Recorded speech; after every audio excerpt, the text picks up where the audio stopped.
আবারও ছুরিকাছির নিচে Neymar junior. তবে কি শেষ হচ্ছে তার বিশ্বকাপ যাত্রা? সান্তোস তারকার হঠাৎ এই অস্ত্রোপচার কি তাকে ফেরাতে পারবে কার্লো আলচেত্রির ব্রাজিল স্কোয়াডে, নাকি ইনজুরি কেড়ে নিবে নেইমারের শেষ স্বপ্ন?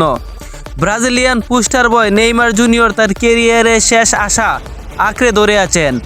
আসন্ন 2026 বিশ্বকাপ নিশ্চিত করতে নিজের সাধ্যমতো সব কিছুই করে চলেছেন এই ফরওয়ার্ড।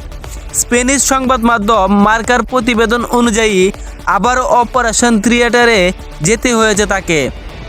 সান্তোস ম্যানেজার কুকা জানিয়েছেন, ফিফা আন্তর্জাতিক বিরতি চলাকালেই নেইমার তার হাঁটুর জরুরি অস্ত্রোপচার করিয়েছেন। কুয়েঙ্কার বিপক্ষে কোপা সুদামেরিকানার ম্যাচের আগে সংবাদ সম্মেলনে তিনি নিশ্চিত করেন, অস্ত্রোপচারের পর বর্তমানে নেইমার সুস্থ হয়ে ওঠার প্রতিক্রিয়ার মধ্যে রয়েছেন। মূলত গত লিগ মৌসুম শেষ হওয়ার পরেই চিকিৎসকদের পরামর্শে এই সিদ্ধান্ত নেন নেইমার। হাঁটু সংযোগস্থলে ক্ষতিগ্রস্ত টিস্যুকে শক্তিশালী করতে এবার ব্যবহার করা হয়েছে প্লাটিলেট সমৃদ্ধ প্লাজমা বা পিআরপি থেরাপি। মূল লক্ষ্য একটাই, যুক্তরাষ্ট্র, মেক্সিকো ও কানাডা বিশ্বকাপে যেন নিজের জায়গা নিশ্চিত করা যায়।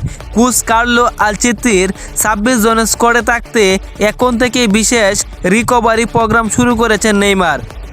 তার এই আত্মত্যাগ আর লড়াই বলে দিচ্ছে হেক্সা মিশনের স্বপ্ন এখনও বিসর্জন দেননি তিনি। ইনজুরি বারবার নেইমারকে থামিয়ে দিলেও তিনি প্রতিবারেই ফিরে এসেছেন বীর দর্পে।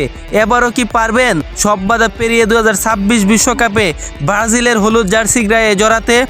আপনার মতামত কমেন্টে জানান। খেলার সব খবর সবার আগে পেতে আমাদের সাথেই থাকুন। ধন্যবাদ।